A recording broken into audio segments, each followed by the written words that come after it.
Баршаңызға қайырлы күн, каналыма қош келдіңіздер. Бүгін қияр қосылған өте дәмді лечо салатын дайындайтын боламыз.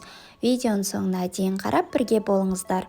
Алдымен помидорларымызды және де қиярымызды, тәтті бұрыштарымызды жақсылап жуып тазартып алатын боламыз. Одан кейін қиярларымызды дәл осылай видеодағыдай етіп, долькалатып кесіп шығатын боламыз.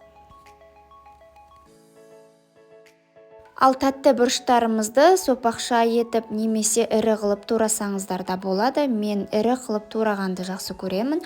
Одан кейін помидорларды блендердан немесе мясорубкадан өткізіп дайындап қойсаңыз болады, немесе мен сияқты ірі қылып турап салсаңыз да болады. Кастрюлемізге помидор мен бірден перецтерімізді салып, оттың астын қаттыға қойып, араластырып отырып қуырамыз. Сол кезде бір 15 минуттай пісірілген кезде помидордың өзінің суы бөлініп шығатын болады. Көріп тұрғандарыңыздай, міне 15-20 минуттың ішінде осылай суы бөлініп шыға бастайды. Одан кейін туралған қиярларымызды үстіне салатын боламыз. Суы бөлінгеннен кейін оны да араластырып, қатты отта пісіре беретін боламыз, араластыра отырып. Өте оңай жасалатын, әрі дәмді болып шығатын қыстық салат. Міндетті түрде жасауға кеңес етемін. Менде огородымның соңғы қиярларынан осы жасап тастап жатырмын.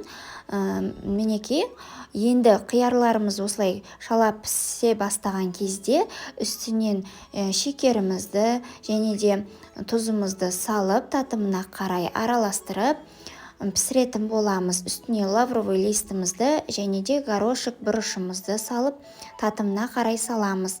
Одан кейін чесноктарыңызды да блендердан өткізсеңіз болады, немесе ұсақтап турап салдым мен. Барлығын жақсылап дәл осылай араластыра отырып пісіретін боламыз.